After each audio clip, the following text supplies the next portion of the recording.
నువ్వు చేస్తున్న పని నన్ను చంపడానికి వచ్చిన వాడికి నువ్వు ట్రీట్మెంట్ ఇస్తున్నావా? అరుణ, ఇతని పరిస్థితి చాలా ఆందోళనకరంగా ఉంది.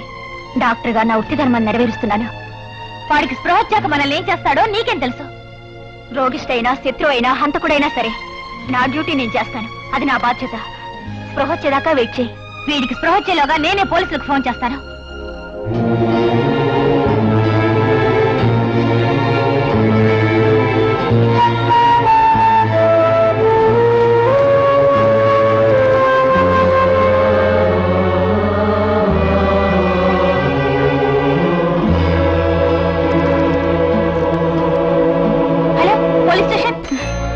ఉద్దేశం ఆ హంతకుడంటే నీకెందుకు సానుభూతి? అతనిలో హృదయం, కరుణ ఉన్నాయి కనుక. అతనిలో హృదయం, కరుణ? వాడు నా అక్కను చంపిన మృగం. నువ్వు కూడా నాకు విరోధివైపోయావా? నీకెవ్వరూ విరోధి కాదు. ఇది చదివి చూడు. రవివర్మనైన నేను నాకు సంబంధించిన యావదాస్తిని స్వర్గస్థురాలైన నా భార్య చెల్లెలు కుమారి అరుణకు చెందాలని ఈ వీలునామా రాయడమైనది.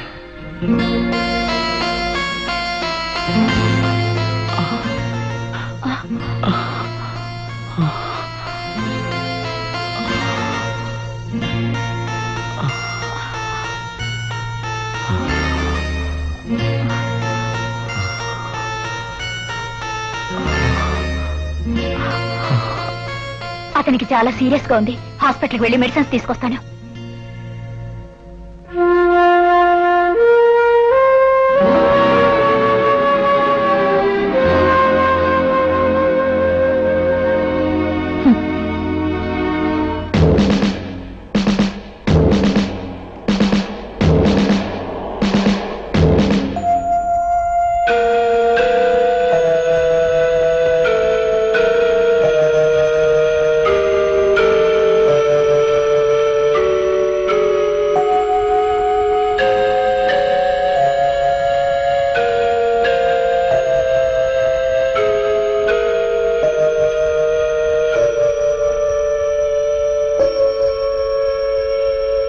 ఒక నేరస్తుడికి రక్షణ ఇవ్వడం చట్ట ప్రకారం నేరం.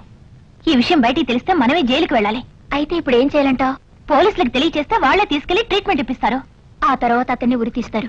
అది నీకు సంతోషమా? అతని వీలునామా చదివిన తర్వాత కూడా నీకు అభిమానం కలగడం లేదా? అతని ఆస్తి వారికి కావాలి. నా అక్కను చంపి దయతో నష్టపరిహారం ఇస్తున్నాడా? నాకు అతన్ని ఉరి తీయడమే కావాలి. సాక్షులు అతన్ని దోషంటే మనం మనస్సాక్షి ఉన్న వాళ్ళని నమ్మటమేనా? ఒకవేళ అతను నిరపరాధి ఉంటే అతన్ని పట్టించినందుకు మనం జీవితాంతం కుమిలిపోవాల్సి ఉంటుంది. విజయ రవివర్మల కాపురం గురించి నాకు కొంతవరకు తెలుసు.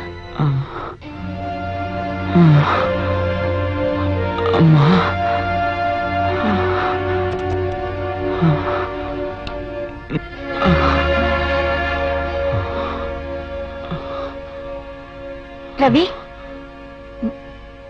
మిస్టర్ రవి, రవి,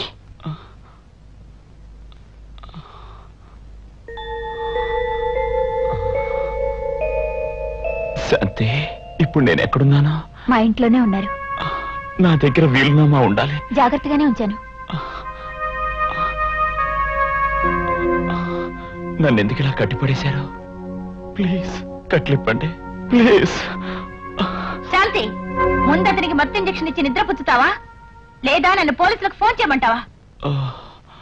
నా గురించి రాసిన ప్రెస్ రిపోర్ట్ మీరే కదా? మీరు చాలా అపోహలో ఉన్నారు. శాంతి, ముందు అతనికి మత్తు ఇంజెక్షన్ ఇస్తావా లేదా? శాంతి ప్లీజ్ వద్దు. నా లక్ష్యాన్ని నెరవేర్చుకోవాలి శాంతి, ప్లీజ్ ప్లీజ్ శాంతి వద్దు, ప్లీజ్ వద్దు శాంతి, నా మాట విను, వద్దు ప్లీజ్ శాంతి వద్దు, నాకు మొత్తం వద్దు. శాంతి, శాంతి ప్లీజ్ నా మాట విను. ప్లీజ్ వద్దు, వద్దు ప్లీజ్. డాక్టర్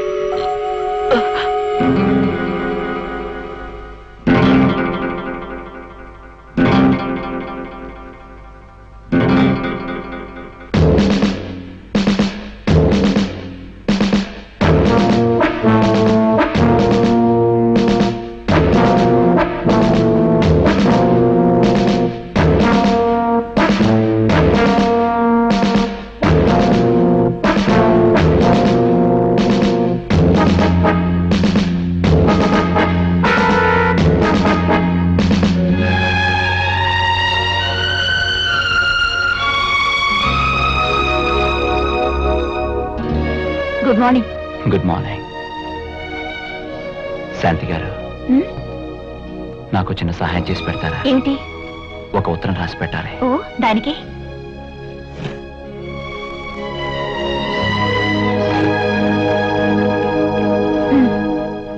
చెప్పండి. ప్రియమైన అరుణకి, నేను నిన్నెప్పుడూ చూడలేదు. మీ అక్కయ్య నీ గురించి చాలాసార్లు చెప్తుండేది. ప్రస్తుతం ఈ ప్రపంచంలో నాకు నా ఆత్మీయురాలివే, నువ్వొక్కదానివే. జరిగిన యథార్థం ఏమిటో కనీసం నీకైనా తెలపాలని ఈ ఉత్తరం రాస్తున్నాను. లోకం అనుకున్నట్టు మీ అక్కయ్యని హత్య చేయలేదు. నిజం ఏమిటో నా జీవితాన్ని తనతో తీసుకెళ్ళిన మీ అక్కయ్యకే తెలుసు. మీ అక్కయ్య ఆత్మశాంతి కోసం నాకున్న యావదాస్తిని నీ పేరుని రాశాను. మీ అక్కయ్య మీదున్న ప్రేమ కొద్దైనా దాన్ని స్వీకరించాలని. ఎవరిని నమ్మించాలి ఈ నాటకం? కళ్ళని అడ్డం పెట్టుకుని వ్యాపారం చేస్తావు, తాళి కట్టి నా అక్కకు ద్రోహం చేస్తావు. నువ్వు పచ్చి మోసగాడివి. నేను చెప్పేది మళ్ళీ మోసగాడి. తొందరపడకు. అరుణ, ప్లీజ్ ప్లీజ్ అరుణ, ఆగు. అరుణ, ఏమిటి నీ ఆవేశం?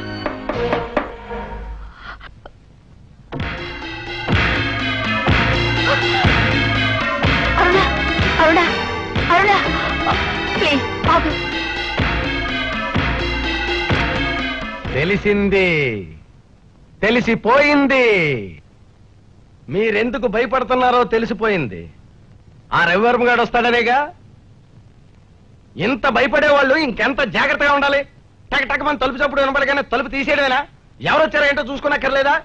నేను వచ్చాను కాబట్టి సరిపోయింది. అదే ఆ కూని కూరగాడు వచ్చుంటే నువ్వు మాత్రం ఏం చేసేవాడివి? ఏం చేసేవాడినా?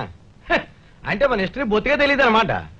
ఒకసారి దారాసింగ్ ఇలాగే ఢిల్లీ నుంచి హైదరాబాద్ వచ్చి హోటల్లో రూమ్ తీసుకుని నాకేం లేని నిబ్బరంగా పడుకున్నాడు. అప్పుడే దిగాడు అసలాంతకుడు కత్తిచ్చుకొని. దారాసింగ్ గదిలోకి హంతకుడు ఎందుకు వస్తాడు? గడ్డంగెక్కడానికి. కుస్తీ పోటీల్లో పాతకక్షలమ్మా, పాతకక్షలు. నేను మాట్లాడితే అడ్డంగా మాట్లాడితే నేనేం మాట్లాడలేను. నువ్వేం మాట్లాడదు మహానుభావా. ఇక్కడికి ఎందుకు వచ్చావు చెప్పు. అది అలా అన్నారు, బాగుంది. ఎడిటర్ గారు నన్ను పిలిచి, ఒరే కొండలరావు గారు, మగదిక్కు లేని ఆడపిల్లలు బిక్కు బిక్కుమంటూ దిక్కు ముక్కు లేకుండా పడున్నారు.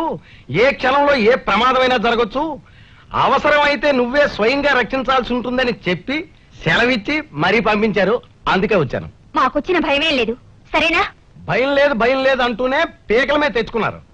నేను మొదటి నుంచి చెబుతూనే ఉన్నాను, ఆ రవివర్మ దగ్గరికి వెళ్ళొద్దని, అతని కథ రాయొద్దని. అంతగా మీ కథ రాయాలనుంటే నా కథ రాయండి, ఇష్టం ఉన్నవాళ్ళని చెప్పాను. విన్నారా? వినలేదు. వినకపోతే పోనివ్వండి. ఇప్పటికైనా ఆ కూనీకోరు రవివర్మ గారు రావాలి. వాణ్ణి గవాస్కర్లా పట్టి, కపిల్ దేవులా కొట్టి, సర్దార్ పాపారాయుళ్లా విజృంభి.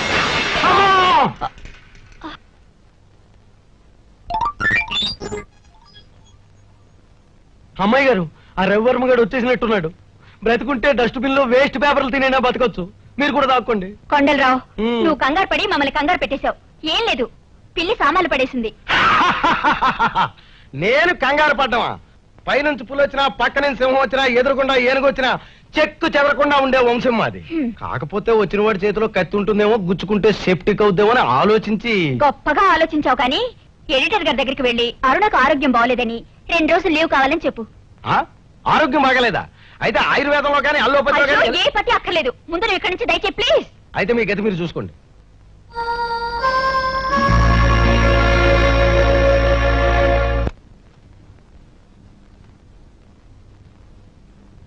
శాంతి, వచ్చింది ఎవరు? అరుణ ఆఫీసులో పనిచేసే ప్యూన్. అరుణ్ అంటే? నీ కథ రచయిత్రి, విజయ్ చెల్లెలు, నీ మరదలు.